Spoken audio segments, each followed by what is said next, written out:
Bismillahirrahmanirrahim. Assalamualaikum warahmatullahi wabarakatuh. Bab-bab yang di pekan ini itu bab-bab yang menyenangkan hati saya dan insya Allah juga menyenangkan hati saudara semua. Kalau sudah bicara tentang keyakinan, tentang iman kepada Allah, tentang bagaimana kita kemudian meraih kun fayakunnya Allah, ini subhanallah, subhanallah, selalu subhanallah. Sebelum kita bicara pembahasan tentang yakin ya dan ngamalin, mari lanjutkan dulu bacaan khataman Quran kita. Sekarang masuk ayat 20-21 surah An-Nisa. A'udzu billahi minasy syaithanir rajim. Wa in aradtum istibdala zawjin makana zawj وآتيتم إحداهن قنطارا فلا تأخذوا منه شيئا أتأخذونه بهتانا وإثما مبينا وكيف تأخذونه وقد أفضى بعضكم إلى بعض وأخذن منكم ميثاقا غليظا Sadaqallahul azim. Alhamdulillah. Pernah nggak saudara mendengar kalimat seperti ini? Saya lagi disempitin rizkinya. Atau rizki saya Ustadznya panjang lagi A-nya. Lagi sempit benar. Gelap. Oke. Atau belum cukup Ustaz duitnya. Belum cukup Ustaz duitnya. Misalnya ketika ditanya orang, ente udah haji? Ada lagi jawaban, duit dari mana nih? Anak ente tahun ini kuliah? Enggak lah, sampai SMA aja udah bagus dia.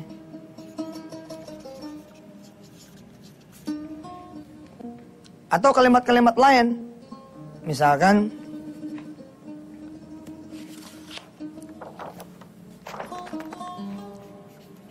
kalau besok nggak dibayar kontrakan saya ini,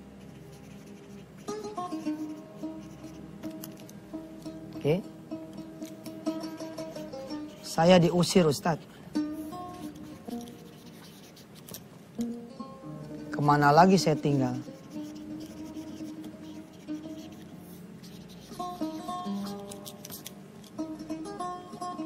Maaf Ustadz, saya cuman tukang sapu.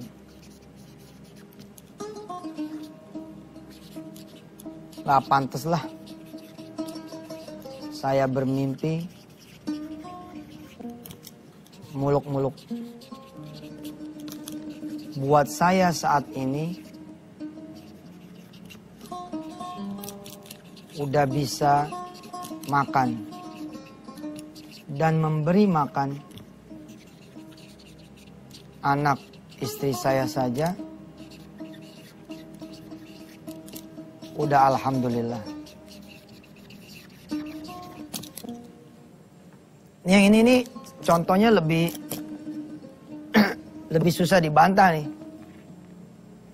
Secara kalimat dia bener tuh. Ada rasa syukur, ada rasa nerima. Tapi saya menangkap keperihan batin gitu. Keperihan batinnya tuh perih itu, hati itu terasa gitu. Adalah lebih baik makan singkong gitu daripada kemudian mimpi makan roti. Apa boleh buat gitu. Teman-teman kita ada yang kemudian harus menerima kenyataan, menghadapi kenyataan, kemudian menjalani juga kenyataan itu. Seperti itu. Kalau besok nggak dibayar kontrakan saya ini, saya diusir Ustadz, kemana lagi saya tinggal? Sebenarnya dari mulai atas nih sampai bawah. Atau kalau yang judulnya penyakit misalkan, umur saya Ustadz kelihatannya tinggal nunggu waktu. Subhanallah pemirsa, saya perlu ngasih tahu kepada saudara-saudara semua. Semua juga nunggu waktu. Emangnya yang mati itu harus selalu yang sakit? Apa nggak boleh yang mati itu yang sehat? Harus selalu pasien kah? Emangnya dokter nggak boleh dia meninggal dunia duluan daripada pasien? Atau yang punya rumah sakit sekalian meninggal? Atau bahkan subhanallah, almarhumah kita punya menteri kesehatan. Allah yarhamuha, Allah merahmati beliau. Menteri kesehatan loh, subhanallah. Ini pelajaran, bahkan dia pun meninggalkan pelajaran berharga buat kita kan. Bagaimana ketabahan beliau menghadapi kanker dan seterusnya. Mengantarkan beliau menjadi hamba Allah yang bersyukur. Lalu memberitahu kepada teman-teman yang punya penyakit kanker supaya lebih tegar, lebih bersabar. Dan lebih memilih melihat anugerah Allah yang lain. Lihat. Umur saya kelihatannya tinggal nunggu waktu. Emang juga semua nunggu waktu gitu. Kita lihat coba dari sini. Ini nih, kalau saya lihat ya, ada yang lebih parahnya lagi. Kalau dugaan ini benar, ada yang lebih parah lagi. Apa yang lebih parahnya? Dari awal kita kalau punya pikiran-pikiran kayak begini, barangkali kita tidak meyakini adanya Allah Subhanahu wa Ta'ala. Sebelum berakhir segmen 1 ini, saya kasih tahu soal ini misalkan. Kalau besok nggak dibayar kontrakan saya ini, saya diusir Ustadz. Kemana lagi saya tinggal? Ini cacat nih secara tauhid kalimat ini. Kecacatannya banyak. Pertama, besok belum tentu dia hidup. Jangan mikirin besok. Pikirin aja hari ini masih menempati kontrakan. Lumayan kan? Kedepankan rasa syukurnya. Cacat yang berikutnya misalkan. Emang yang punya kontrakan siapa? Sampai berhak mengusir dia. Saya diusir Ustadz. Diusir siapa? Kalau yang kita yakini yang punya kontrakan adalah Allah Subhanahu wa Ta'ala, kita jadi tidak ada urusan dengan manusia. Kemana lagi saya tinggal? Selama ini emang Allah menempatkan di mana? Apakah Allah yang sudah menempatkan 1 tahun penuh di kontrakan tidak sanggup memperpanjang atau memberikan kontrakan yang lebih baik lagi? Ini dia. Nih. Lebih tingginya lagi nih urusan ini saya bilang tadi. Kanan, kiri, atas, bawah nih. Dari mulai atas sampai ini adalah jangan-jangan pertanyaan kita adalah kita tidak tahu Allah dan tidak yakin kepada Dia. Silakan.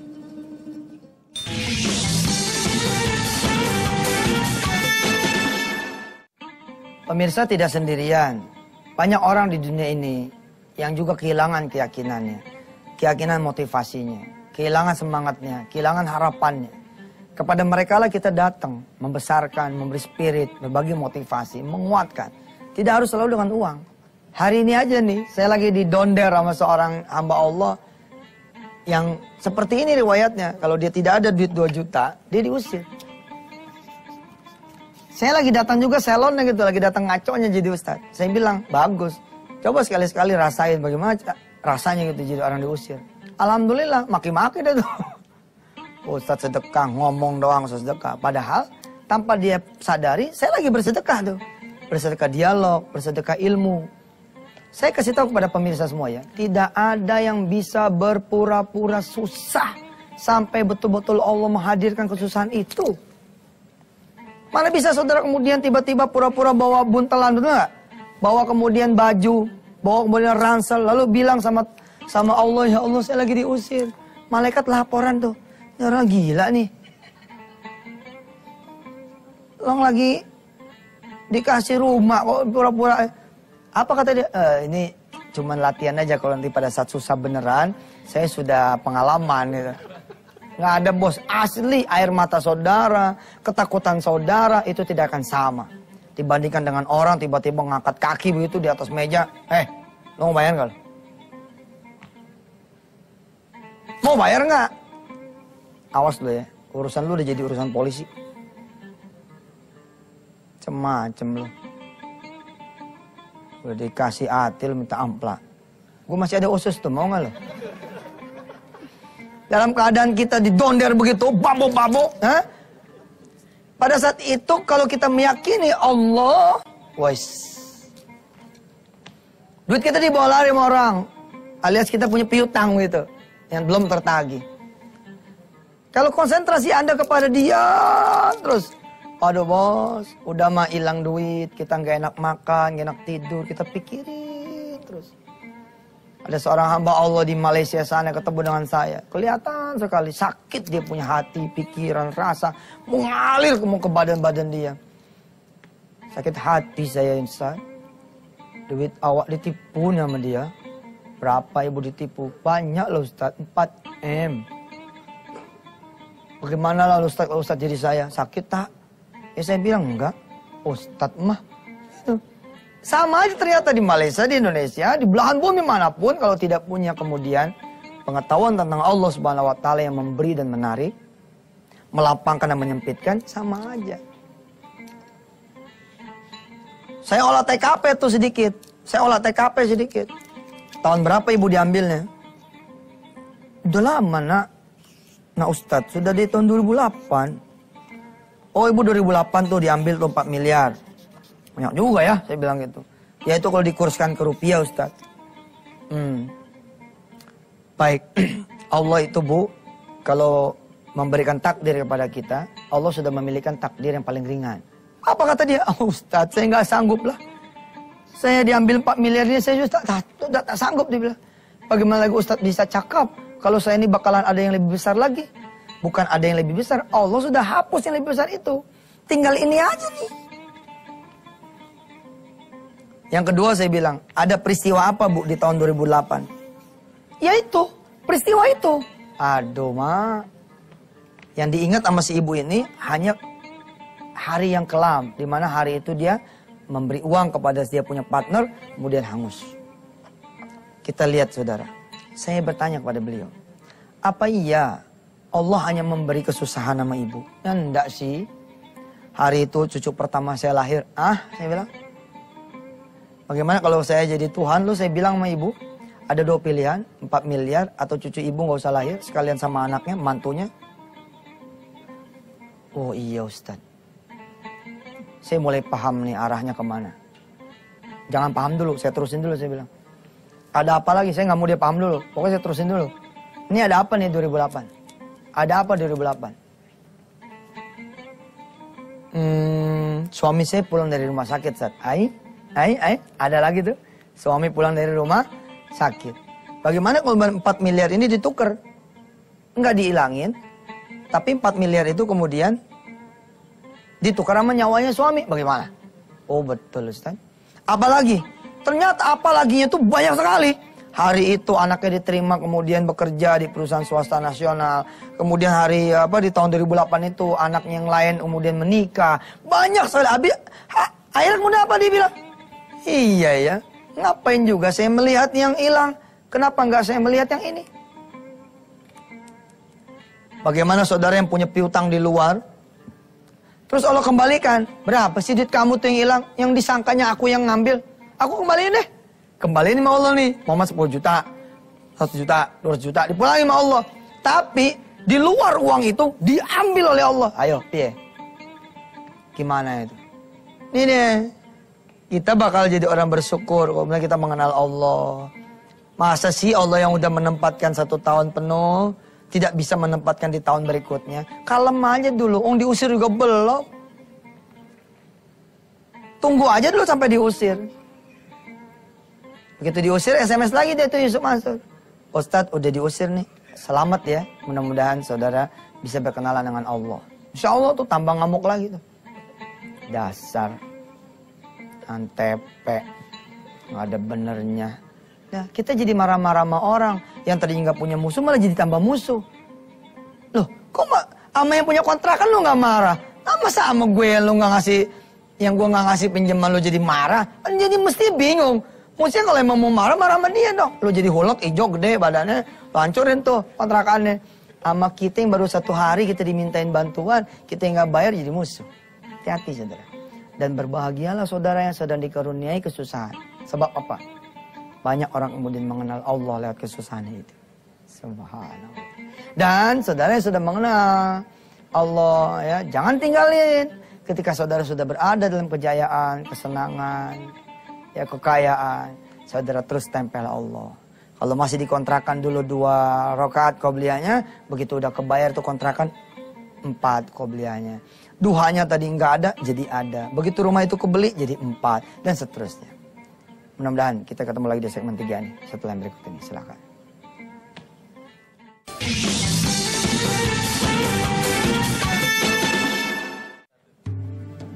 Apa yang saya bicarakan hari ini dan hari-hari ke depan, bagaimana kemudian yakin bergandeng dengan syukur. Yakin bergandeng dengan sabar. Yakin bergandeng dengan baik sangka. Yakin tuh gak berdiri sendiri, saudara. Temennya yakin, saudara-saudaranya dia ini banyak.